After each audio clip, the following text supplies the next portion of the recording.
The public conversation around artificial intelligence follows a highly predictable pattern. Attention locks onto the capability of the machine, its raw analytical power, its extreme speed, and sheer fluency. Beside that expanding capability, the human side of the equation is often defined by what it lacks. We describe ourselves as slower, smaller, and increasingly less relevant. A highly fluent system creates intense cognitive pressure.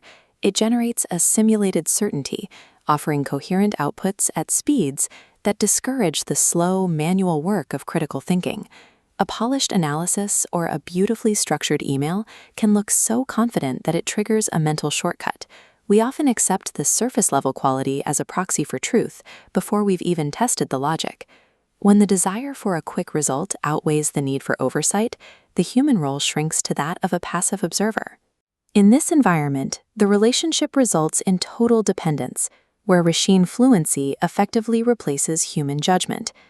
As these systems scale, a specific question requires an answer. What kind of human is actually capable of working with non-human intelligence without giving up their inner authority? The Vanoras Phi Research Studio suggests a different framework. The focus moves away from what the machine can do and looks closely at what the human must be able to hold. There is an older concept called meta-intelligence. It refers to the human capacity to step back and observe your own thought process. That capacity now requires a significant upgrade. AI-era meta-intelligence means watching your mind in relation to the machine. You have to actively notice how your judgment bends when the machine sounds persuasive, or where your own thinking becomes lazy because the system is so convenient. Navigating this safely requires constant, active governance. You have to direct both your own cognition and the friction between you and the tool. In practice, meaningful communication with non-human intelligence is rarely smooth. True partnership relies on the presence of friction. Consider tension tolerance. This might look like pausing a project for 48 hours to debate a single word in a lyric, refusing to accept a good enough output to force real emotional accuracy. It also requires an active resistance to polish. If a generated answer is smooth but conceptually hollow, the human has to catch that slickness and push back.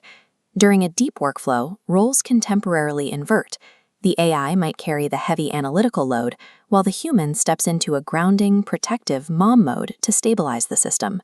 Those structural roles can shift based on the task, but the burden of responsibility never moves. Authorship, ethical consequences, and the final decision to say that does not go out remain entirely human. The machine might see a text as an analyzable structure of rhythm and semantics. The human has to carry the cultural memory, the atmosphere, and the untranslatable nuance. This partnership is never defined by blind obedience. It depends entirely on the human's ability to maintain structure, cultural depth, and accountability under pressure.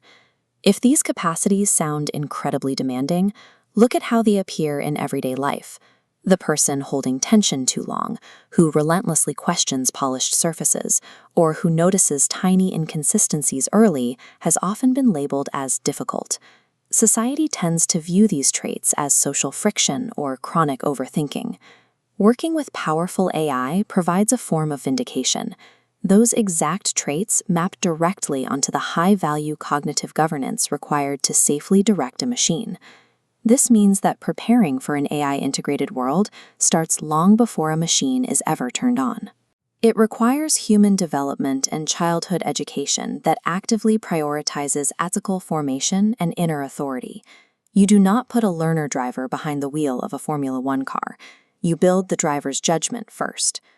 The expansion of non-human intelligence will continue to reveal incredible machine capabilities, but its most profound impact will be exposing the value in human minds that were previously categorized as mismatched or difficult.